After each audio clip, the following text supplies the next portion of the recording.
Folks, it certainly seems to me that Nebraska might have this football thing figured out. I know that we're getting optimistic. I know that you've heard lots of folks like myself tell you we think that Nebraska might be about something, or even had some opinions change just by watching Dylan Raiola throw a football for the first time. But what they did against UTEP was exactly what you would want them to do against UTEP, which is drop 40 and show balance, right? It's not just that Dylan Raiola had a great debut for a true freshman quarterback in his first start. 19 of 27, 238, 2 TDs. It's also not that Isaiah Nair, who is battled back from knee injury, from Wyoming to Texas to now Nebraska, had 6 for 121 with a TD. Outstanding story and a go-to target.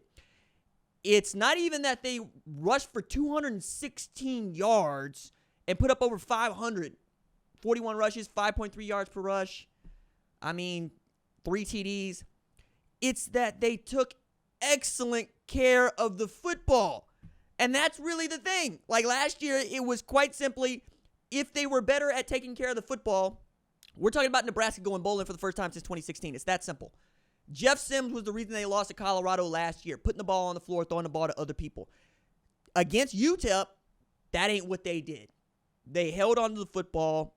When they needed to, goodness, I think 2 or 3 of the passes that Raiola threw were throwaways. He really didn't put the ball in anybody's in any sort of harm's way for the entirety of the game.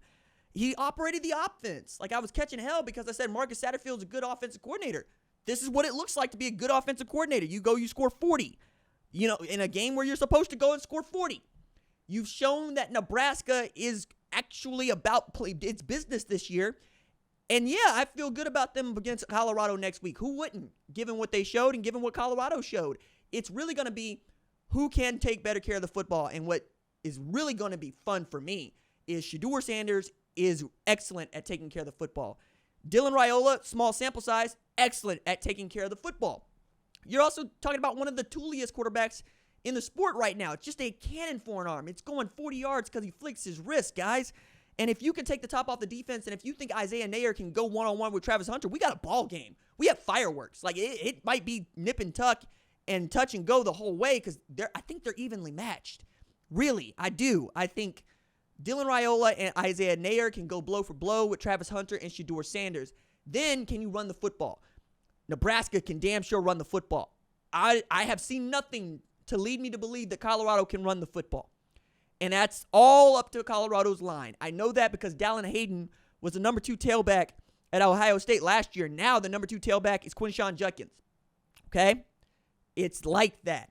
Defensively, can you get a pass rush on this dude? And if you get a pass rush on him, can you put him to the ground? That's a big dude back there in Dylan Raiola. And it's a guy that is brimming with confidence right now. He has to be. Because he stepped into the sport on national television, on Big Fox, and he answered the bell. And his father, who his father is, Dominic Raiola, one of the dudes at Nebraska. His jersey's retired. His uncle coaches the offensive line. He's got to protect him. There's a lot riding on that dude just to make good decisions. And what did they do? They took care of business. And defensively, I remember people going, Nebraska's defense is getting too much credit. For what? Tony White was out there making it happen. You're looking at the turnovers here. You hold him to 58 rush yards. You hold him to 114 pass yards. You get a turnover. And yet, we're just going to say that that's UTEP. At one point or another, we're going to have to give flowers to somebody at some point. I realize that the only competitive football game that we have seen going into the night games is Virginia Tech at Vanderbilt, which went into overtime. But that doesn't really tell us much. All the teams that we want to see play aren't going to start knocking heads until mid-September. Like, we're going to get to see Notre Dame, A&M. That's a non-conference game that I think we're excited about.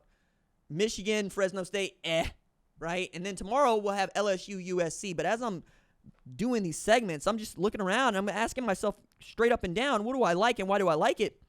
I like a football team that takes care of the ball. I like a football team that can take care of business and goes 11 of 15 on third down.